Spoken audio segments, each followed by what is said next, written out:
Hello, everyone. Welcome to Interesting Stories. Let's begin. The open sign swayed in the blizzard wind outside Bennett's pit stop. The late afternoon sky was a solid gray, and the road out front had almost vanished beneath a thick sheet of ice.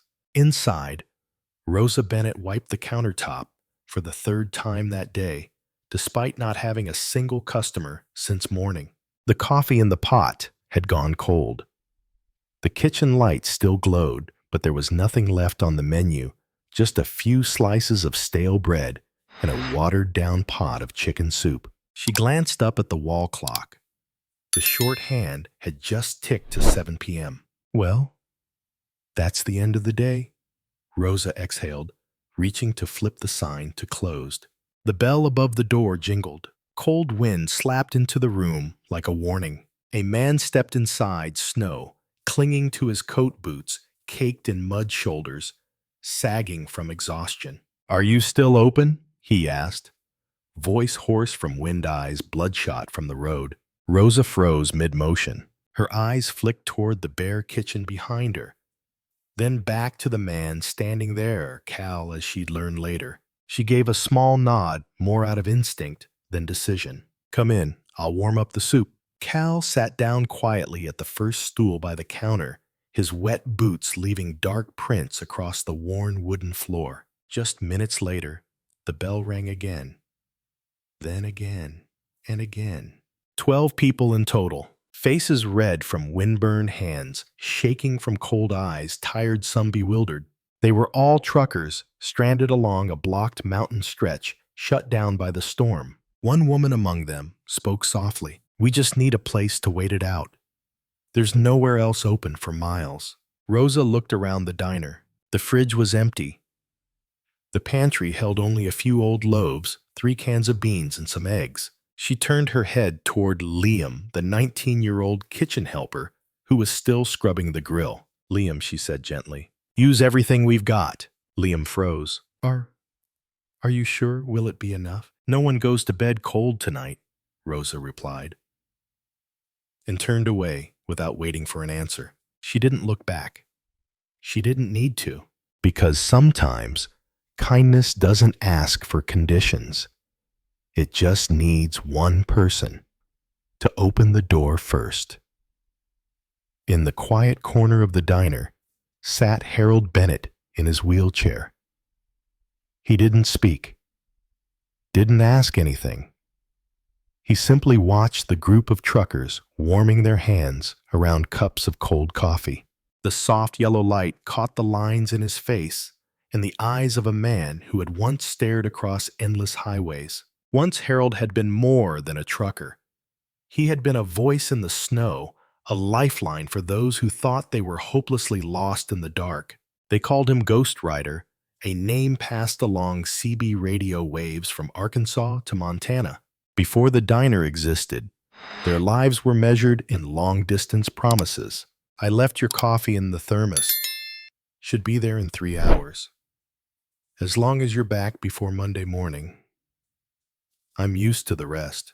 Little snippets of everyday talk between Rosa and Harold scattered across 17 years of marriage. Then one night, Harold's rig skidded while coming down a foggy mountain pass. The brakes gave out. A sharp turn. Not enough time to rewrite the moment. When he woke up, it wasn't just a leg that was gone. The man who once laughed crossing every state line had vanished too. After that, Harold sat for hours by the window. No radio, no sound. Just his hand gripping the armrest like it was a steering wheel that no longer existed. Rosa kept cooking, kept cleaning, still poured 2 cups of coffee every morning, even if one always went untouched. Until one day, she pulled her chair closer. Her voice so soft, the wind in the diner heard it better than he did. "If the road won't carry you anymore, then maybe it's time we build a place where people come to you. Near the old highway, there's still that rusty billboard. I can clean it. You can fix the CB." Harold looked up. For the first time in months, his eyes didn't look through her. They landed on her, and so they opened Bennett's pit stop. No flashing signs, no money to spare, just a sputtering gas stove and a quiet belief that if a place was warm enough,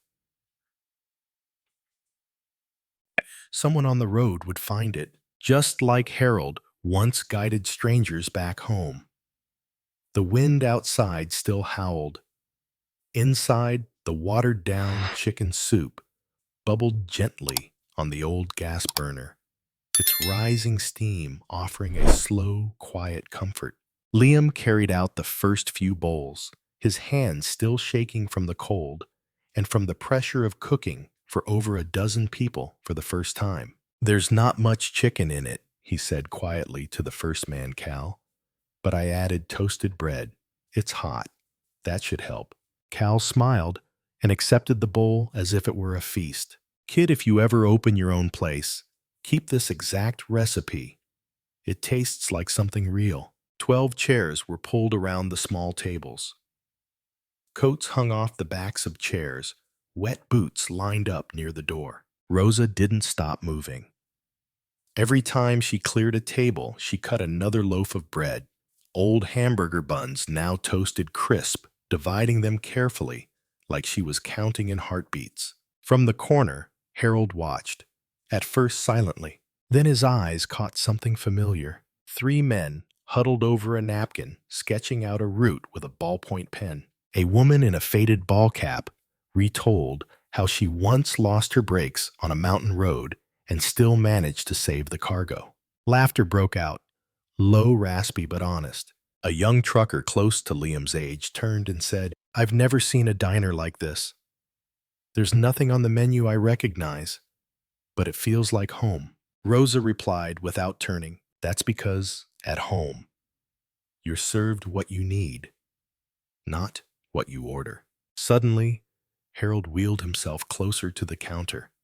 His chair creaked across the wooden floor, the sound cutting gently through the hum of voices like an old radio tuning in. One man looked up in surprise. "Wait a minute. Are you Ghost Rider CB Channel 17 right? Winter of 2001. Bighorn Pass." Heads turned. Harold paused, blinked. He wasn't used to being recognized. No one had called his name over the radio in years. Another man leaned forward. "You guided me through Wyoming winter of '02. Ice so bad, I thought I'd slide off the ridge. Then your voice came on. 'Keep your wheels steady, buddy. No hard brakes. I'm right behind you.'" Harold bowed his head, a bit embarrassed. Then he smiled, not forced, not polite, but a real deep smile that warmed the room better than the old heater ever could. "Your memory's better than mine," he chuckled. His voice was rough, but it carried a warmth that hadn't been heard in years. Laughter erupted. Then another round, and another. Not loud, but true. Behind the counter, Rosa lowered her hand from the coffee pot. She didn't speak. She just watched her husband, the man who had once sat by the window, in silence now laughing, speaking, hearing old names and stories that had waited years to return to him. A young trucker sat cross-legged on the floor, holding his soup bowl like a treasure. "Sir, how long did you drive for?" Harold looked up surprised by the simple question and answered without hesitation, 35 years. Back when maps were folded 8 ways and CB was the only thing that kept you awake through the night. The diner no longer felt like just a place to eat.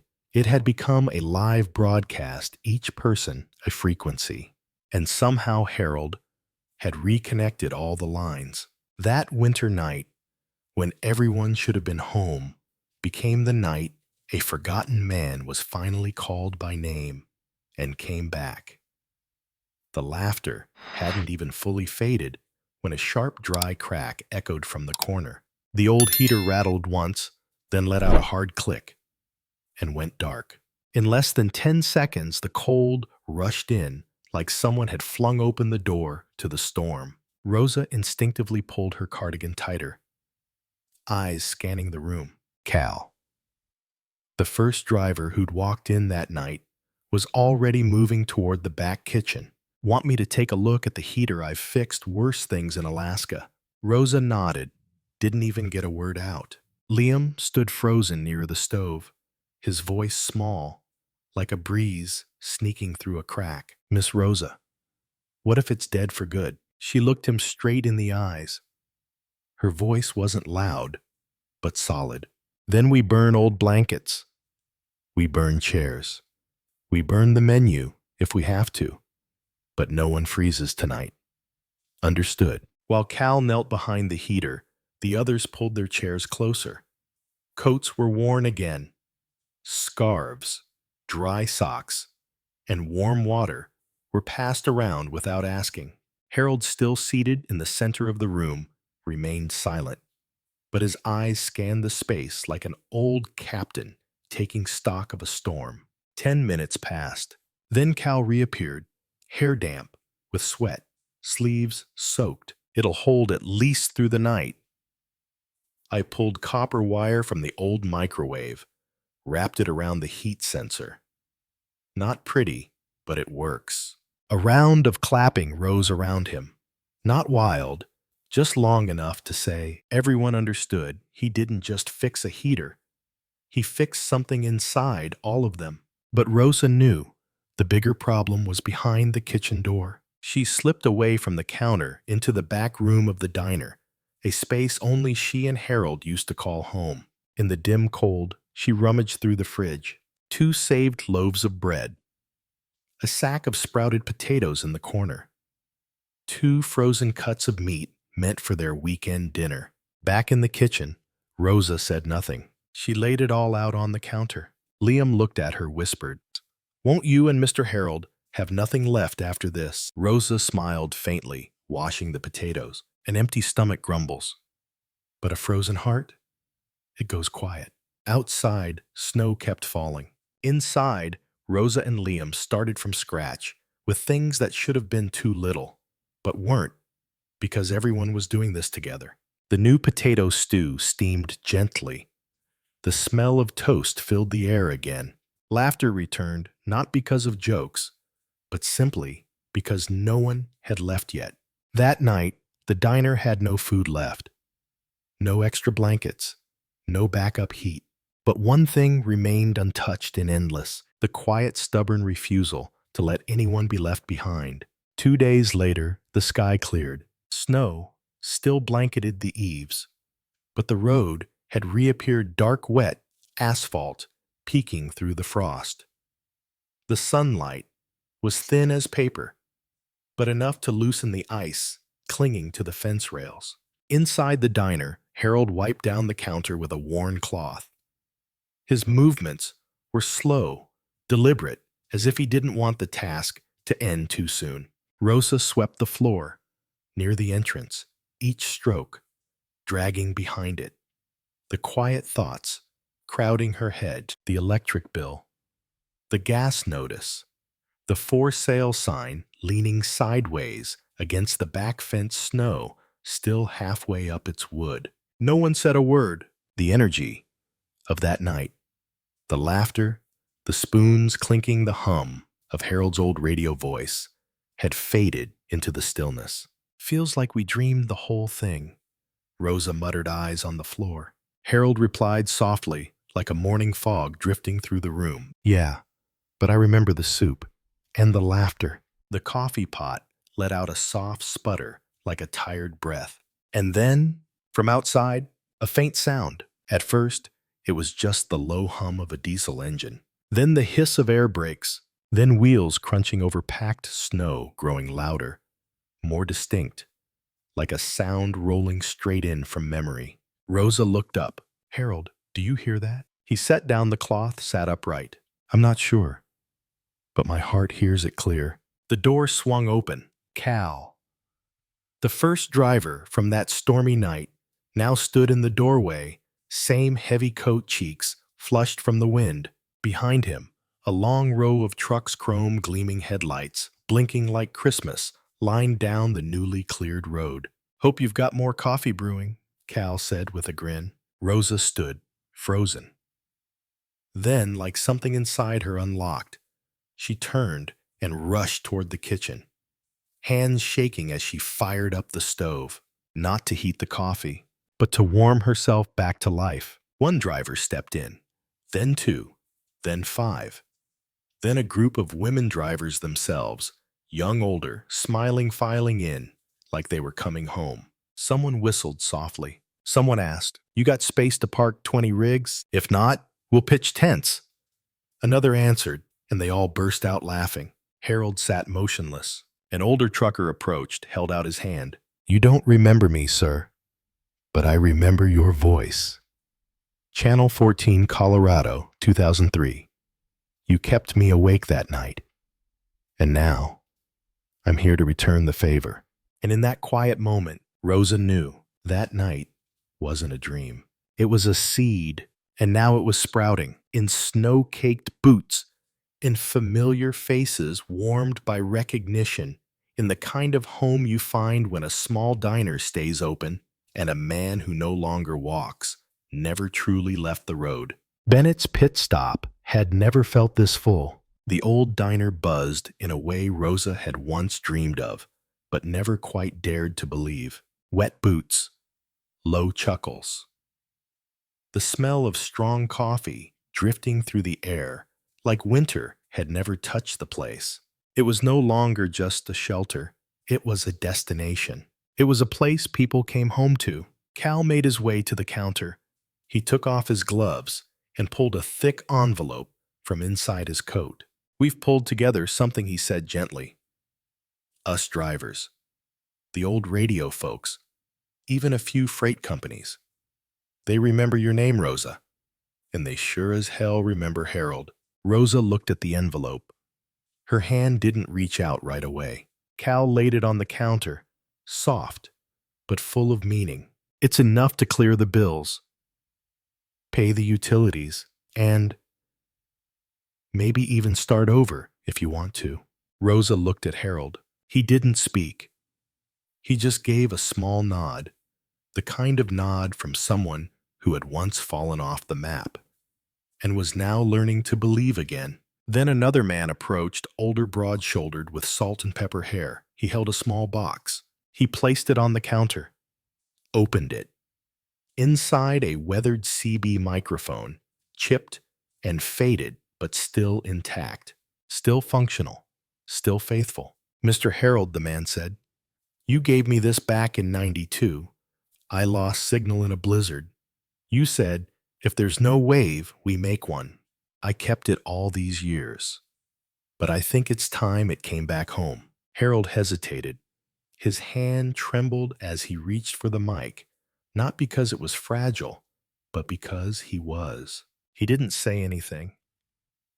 He just held it gently, as if gripping it meant reclaiming a part of himself he thought had been lost for good. Rosa wiped her hands on her apron, standing behind the counter, her lips pressed together. The room fell quiet for a moment, as if everyone understood how sacred this was. Cal tapped the counter once, smiling. "Drivers all the way to the Rockies know the story now. You're not shutting this place down anytime soon, ma'am." Laughter rippled through the room. Someone slapped the table. Someone else whistled low. Liam came out of the kitchen, wide-eyed at the crowded room. "Miss Rosa, there's no way I can cook for this many." Rosa turned to him, squinted playfully. "Then you'd better learn fast, because I think we just reopened for the whole season." Outside, the old for sale sign still leaned against the fence. Snow clung to it, but no one touched it, because inside the diner had found its reason to exist again, not for profit, not for pride, but because a community still needed a place they could call home. 1 year later, Bennett's pit stop was no longer just a stop. It had become a destination. Out front, trucks lined the lot like scenes from an old road movie, stretching along the sun-warmed pavement. The rhythm of air brakes, doors swinging open, boots hitting the ground, a symphony of returning. Inside, the diner buzzed with life. The smell of strong coffee, the sound of a knife scraping butter, Liam flipping eggs over a sizzling skillet. Rosa stood behind the counter, her old apron now patched with a square of fabric shaped like Route 66. She wiped her hands and smiled at a new customer, a young guy with spiked hair and a backpack slung low. I heard this place is kind of a legend. He stared at a photo by the window, Harold and Rosa standing side by side, hands resting on a battered CB mic. Rosa poured him a coffee and slid it across the counter. First cup's on the house. But if you stay long enough, I've got a story for you. Harold no longer sat in the corner in silence. He rolled from table to table, speaking like a seasoned dispatcher, still catching signals. Where you hauling in from? You crossing the pass tonight? Skip mile 214. It's slick as ice. His voice, measured warm, hadn't skipped a beat. The walls were now covered with old photos and handwritten notes in marker and pen. Thank you for not closing your doors. That night saved me more than the soup. No one gets lost if there's still a voice willing to answer. The old for sale sign no longer leaned against the fence. It was gone, buried quite literally beneath a patch of marigolds Cal had planted that spring. And so life returned. Not with headlines, not with cameras, but with coffee, still hot soup, always enough, and people still remembering the way back. If you've ever thought one small act couldn't change anything, remember this. Rosa just opened the door and kept it open. The rest, that was a community walking through it. If this story stayed with you, leave a comment. I'll keep my door open too. And don't forget to subscribe to Interesting Stories, because sometimes the stories that seem the quietest are the ones our hearts remember the longest. 1 year later, Bennett's Pit Stop wasn't just a roadside diner. It had become a living chapter in the story of the road itself. In the mornings, trucks pulled in and out like clockwork. Some drivers stayed for eggs, some just for coffee, and some just to see if Harold was still there to ask, "Where do I turn if the road goes quiet?" Liam had grown into the kitchen. He flipped pancakes with confidence, now tossing jokes over his shoulder like seasoning. Rosa's apron was a little more worn, but so was her worry. That burden had faded, replaced with something steadier, belonging. Harold's CB mic, the same one returned to him by an old friend, now sat mounted beside the counter.